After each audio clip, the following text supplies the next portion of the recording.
안녕하세요. 양자코인TV 2026년 새해 첫 방송입니다. 작년 한 해 동안 실스크에 투자하신 분들 중에 상당수는 텐베거 가능성을 염두에 두고 장기 투자를 선택하셨을 것으로 생각이 되는데요. 물론 단기적인 기대나 이벤트성으로 접근을 하신 분들도 있겠지만 이 종목의 본질은 단기 시세가 아니라 장기 구조적 가치에 있는 만큼 단기 투자가 적절하지 않은 종목으로 구분하시는 것이 적절하다고 말씀드릴 수 있을 것 같습니다. 2025년 한 해 동안 주가는 큰 변동성을 겪었고요. 현재 주가는 4달러 전후에서 움직이고 있는데요. 오늘 이야기하고자 하는 핵심은 주가가 오를 것이냐 내릴 것이냐가 아니고요. 실스크가 과연 구조적으로 정말 텐베거가 될 수 있는 기업인가, 그 가능성을 냉정하게 이야기해 보려고 합니다. 항상 강조해서 드리는 말씀이지만 이번 주 올랐다고 기뻐하고 다음 주 떨어졌다고 스트레스를 받는 투자자이시라면 정신건강을 위해서라도 실스크 같은 종목은 피하시는 것이 맞고요. 설령 투자를 하시더라도 소액, 말 그대로 관심 투자 수준으로 하시는 것이 바람직하다고 말씀드리고 싶고, 반대로 의미 있는 금액을 투자하시는 분들이라면 실스크가 무엇으로 어떤 구조를 통해서 어떤 해자를 만들려는 회사인지를 정확히 이해하셔야 한다고 말씀드리고 싶고요. 이해하지 못한 상태에서의 투자는 투자라기보다는 추측성 도박에 가깝기 때문에 정확한 이해와 전략을 바탕으로 투자를 하셔야 한다는 말씀도 같이 드리고 싶습니다. 작년 10월과 11월경에도 보면 QS7001 칩 발표만 보고 주가 상승을 기대하면서 급하게 진입을 하거나 5배, 10배 간다는 유튜브 방송만 듣고 큰 돈을 투자하는 경우를 심심치 않게 볼 수 있었는데요. 분명히 말씀을 드리자면 실스크는 단일 칩이나 단일 기술로 승부하는 회사가 아니고요. 만약 그런 회사였다면 보안, 반도체, 설계, 제작 중소기업 이상의 가치를 기대하기 어렵다는 점을 다시 한번 분명히 말씀을 드립니다. 실스크의 보안 칩은 분명히 아무나 쉽게 만들 수 있는 칩은 아닙니다. 하지만 동시에 그것이 절대적인 기술 혜자를 가진 칩이라고도 보기는 어려운데요. 자본과 인력을 충분히 투입할 수 있는 대기업이라면 유사한 수준의 칩을 설계 제조하는 것이 어려운 일은 아니고요. 이 말은 다시 말해서 칩 단독 비즈니스만으로는 한계가 명확하다는 뜻으로도 말씀드릴 수 있을 것 같습니다. 결국에 칩만 판매를 한다면 실스크는 평범한 보안칩 회사 수준에 머물 가능성이 높다는 얘기인데요. 결국 실스크가 진짜로 승부를 거는 지점은 보안 생태계 구축이라는 부분이고요. 바로 이 점 때문에 여전히 텐베거 가능성을 배제할 수 없는 기업으로 평가할 수 있다고 말씀드릴 수 있을 것 같습니다. 적절한 비유가 될지는 모르겠지만 엔비디아의 경우를 보면요. GPU 칩 자체를 설계하는 것은 전혀 특별할 것이 없는 기술이었지만 결국 쿠다라는 개발 생태계를 통해서 경쟁자가 침투할 수 없는 구조를 만들어냈고 그것을 통해서 독점적인 지위를 확보하게 된 것은 다 알고 계실 텐데요. 실스크 역시 칩 설계 제작과 같은 단일 제품의 경쟁력으로만 승부를 보려고 하는 것이 아니라는 것을 알 수 있고요. 하드웨어와 소프트웨어, 보안 인증과 규제, 네트워크를 묶는 생태계 전략을 통해서 승부를 보려 한다는 것에서 유사한 전략을 가져가려 한다는 것을 파악할 수 있습니다. 결국 실스크에 투자를 한다는 것은 이 생태계 전략이 성공할 가능성에 베팅하는 것이라고 보시면 될 것 같고요. 단기적인 기술 이벤트로 주가가 폭등하는 것을 기대하는 투자가 아니라는 것을 이해하셔야 되는데요. 그렇기 때문에 실스크에 대한 투자는 분명히 모험적인 투자이고요. 말씀드린 것처럼 생태계를 만들어가는 과정이 느릴 수밖에 없고 시장에서 이러한 사업 구조를 인정받기까지 긴 인내가 요구가 되고 심지어 긴 인내의 시간 이후에도 그것이 성공한다는 보장도 없기 때문에 상당히 어려운 투자라고 말씀드릴 수 있을 것 같습니다. 다만 성공할 경우에는 그만큼의 비대칭적인 보상이 가능한 구조라는 것은 굳이 설명을 안 해도 될 것 같은데요. 사실은 텐베건이 아니냐의 문제가 아니고요. 성공만 한다면 그 이상의 보상도 가능할 수 있는 종목이라고 판단이 됩니다. 그럼 지금부터는 실스크가 그런 생태계를 구축할 수 있는 회사인지에 대해서도 얘기를 좀 더 이어서 하면요. 사실 실스크와 유사한 소형 보안 기업들은 이미 전 세계에 상당히 많이 있는데요. 대부분은 소프트웨어 중심이거나 칩 설계 단일 영역에 국한되어 있고요. 이런 단일 영역 구조에서는 장기적인 혜자를 만들기가 상당히 어렵기 때문에 이 부분에 실스크에 차별화된 점이 있다고 볼 수 있습니다. 와이즈키 그룹 계열인 와이즈키, 와이즈셋, 실코인, YG 아트 같은 계열사들과의 연계를 통해서 나오는 구조적인 시너지라고 볼 수 있는데요. 디지털 아이디와 보안 인증, 하드웨어 보안 칩, PQC 소프트웨어, 위성과 우주 보안, 저궤도 통신, 블록체인 기반 신뢰 인프라를 하나의 연결된 스택으로 묶고 있다는 점이 차별화된 사업 구조라고 평가가 되고요. 이러한 사업 구조는 단순히 칩을 잘 만든다는 차원의 경쟁력과는 전혀 다른 부분이라고 말씀드릴 수 있을 것 같습니다. 이렇게 실스크처럼 생태계를 만들어가는 소형 보안 회사를 현재는 실스크 외에는 찾기가 어려운 것이 사실이고요. 확실히 다른 소형 보안 회사들과는 독특하고도 차별화된 스토리를 만들어 가고 있는데요. 스토리 자체에서 나오는 경쟁력은 충분히 가치가 있다고 보여지기 때문에 성공만 한다면 혜자를 가질 수 있는 사업 구조라고 평가할 수 있을 것 같습니다. 만약에 소형 회사가 아닌 대규모 자본을 가진 글로벌 대기업의 경우라면 어떨까요? 서두에도 잠깐 말씀드린 것처럼 QS7001과 같은 유사한 칩을 만드는 것 자체는 대규모 자본 경쟁력이 있는 대기업 입장에서는 크게 어려운 일이 아니라고 볼 수 있는데요. 그렇지만 아무리 돈이 많은 대기업이라고 해도 위에서 말씀드린 것처럼 위성, 인증, 규제, 국제 표준, 국가 간 신뢰 네트워크까지 연결되는 구조를 단기간에 구축하는 것은 자본만으로는 해결할 수 없는 부분이라고 말씀드릴 수 있을 것 같고요.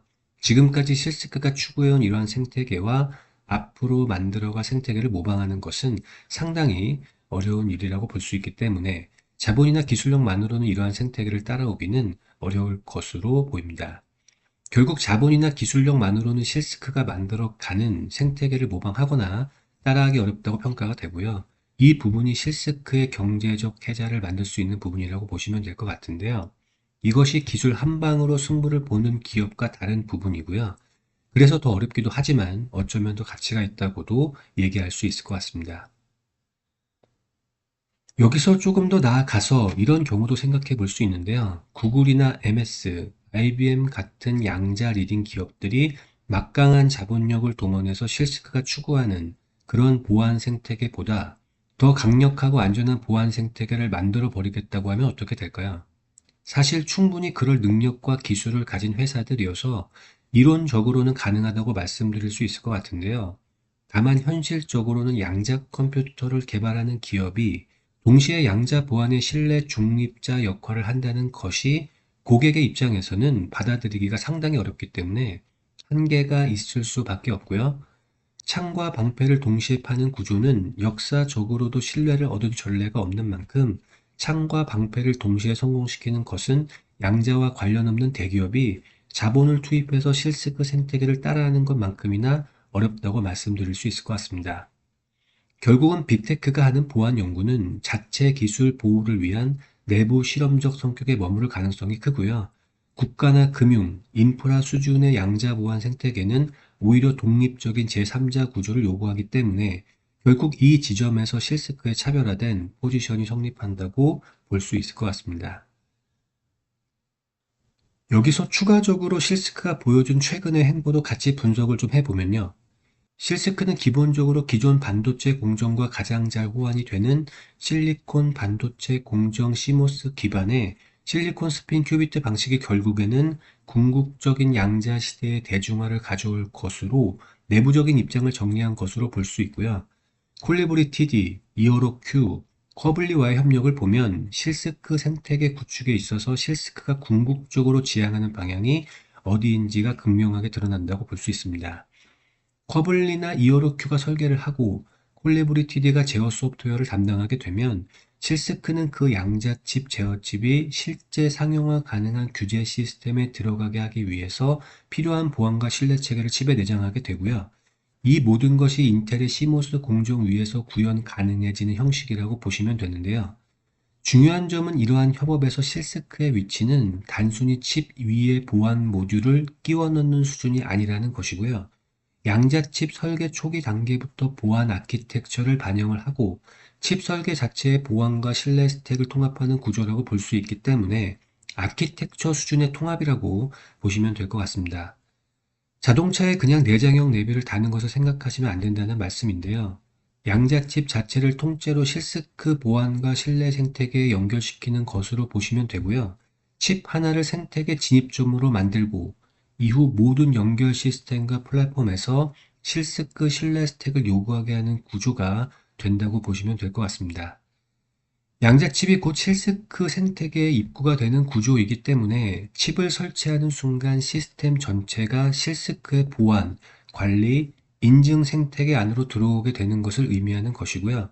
그렇게 생태계에 들어오게 될 경우에는 다시 변경하기가 매우 어려운 구조로 되어 있어서 자연스럽게 해자를 갖게 된다고 볼 수 있을 것 같은데요. ARM이 스마트폰 SoC를 통해서 생태계를 장악한 전략과 유사한 부분이 있다고도 볼 수 있고요. 차이가 있다면 실스크는 양자 보안 하드웨어와 소프트웨어 스택이라는 점에서 차이점이 있다고 볼 수 있을 것 같습니다. 지금 말씀드린 부분은 실스크의 가장 미래의 장기적인 비전이라고 볼 수 있는데요. 사실 성공할 가능성에 대해서는 현재로서는 알 수가 없기 때문에 아직은 그렇게 고려할 대상은 아니라고도 볼 수 있고요. 다만 지금까지 기술 혁신의 역사를 보면 가장 어려워도 결국에는 가장 대중적이고 비용 효율적인 방식으로 진화했다는 점을 보면 가장 빠른 시간 순서로 초전도 방식이 가장 먼저 상용화가 될 수는 있겠지만 궁극적으로는 실리콘 스핀 큐비트 방식이 시간이 걸리더라도 궁극의 양자 대중화 시대의 승자가 될 것으로 조심스럽게 예상이 됩니다. 그럼 지금부터는 실스크의 스토리가 실패했을 경우에 대해서도 같이 살펴보도록 하겠습니다. 만약에 지금 말씀드린 실리콘 스핀 큐비트 방식이 현실성이 없어서 실스크가 위와 같이 스핀 큐비트 방식에 대한 보안 생태계를 구축하지 못할 경우가 온다고 했을 때, 그런 경우가 온다고 하더라도 모 아니면 도 형태의 사업 구조는 아니라고 보셔도 될 것 같고요. 실스크의 경우에는 어떤 양자 시대가 오더라도 거기에 맞게 독립적으로 생태계를 운영할 수 있기 때문에 실스크가 가진 네트워크에 대한 해자는 유지될 수 있을 것으로 보여집니다. 일단 말씀드린 것처럼 고객이 실스크 칩을 구매를 해서 실스크 생태계에 들어오는 경우에는 다른 칩을 사서 다른 생태계로 옮기기 어려운 낙인 효과가 있기 때문에 보안 생태계 인프라 기업으로서의 생존 가능성은 충분하다고 보여지는데요. 실스크가 실리콘 스핀 큐비트 방식에 투자를 많이 하고 그 방식에 최적화된 보안 생태계를 구축하려고 하는 것은 맞지만 초전도 방식이나 이온 트랩 방식의 양적컴에 대해서도 보안 생태계를 갖추고 있기 때문에 스핀 큐비트 방식이 아니더라도 실스크의 생존에는 큰 문제는 없을 것으로 보시면 될 것 같고요. 그것보다는 실스크의 생태계가 시대의 흐름과 맞느냐가 더 중요한 부분이라고 볼 수 있을 것 같습니다. 다만 만약에 정말 보수적으로 봐서 시대의 요구와 맞지 않아서 보안 인프라 기업으로서도 실패를 한다고 가정을 해도 최소한 유럽을 중심으로 한 중견 양자 보안 회사 정도는 유지될 수 있다고 보여지고요. 양자 보안칩 맞춤형 설계와 PQC 양자 암호 소프트웨어 제공 회사로서의 가치는 이어갈 수 있을 것으로 예상이 됩니다. 가장 보수적인 시나리오라고 볼 수 있죠.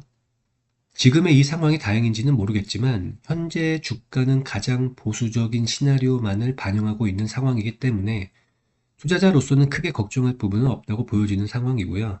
생태계 가치에 대한 프리미엄은 주가에 전혀 반영되어 있지 않다고 볼 수 있기 때문에 주가 측면에서 봤을 때는 이러한 스토리 전개가 잘 안 된다고 하더라도 현재 기준으로는 리스크가 있는 상황은 아니라고 볼 수 있을 것 같습니다.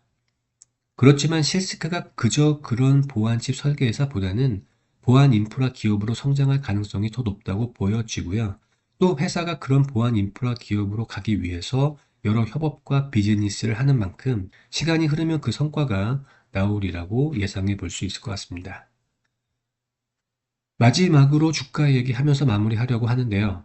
우선 주가가 다른 양자주처럼 한 번에 크게 오르지 못하는 이유를 좀 보면요. 위에서도 말씀드린 것처럼 기술 한 방으로 승부를 보는 회사가 아니기 때문이라고 볼 수 있고요.